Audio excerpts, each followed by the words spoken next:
हर किसी को मुयस्सर नहीं शहादत का रुतबा। ये अज़्म है अपनी मट्टी के लिए कुर्बान होने वालों का। जनाब सदर, मोहतरम सदा करम और मेरे हमदर्द साथियों, अस्सलाम वालेकुम।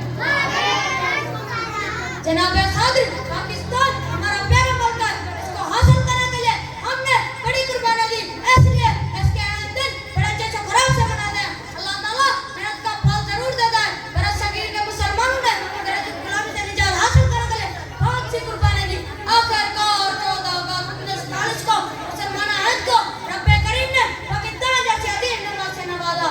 हमारे नाम से होगी रिवायतें जिंदा, हमारे नाम से होगी रिवायतें जिंदा, हमारे हिस्से में परचम वफा का आया है। सेमीने करामी, हमने ये वक्त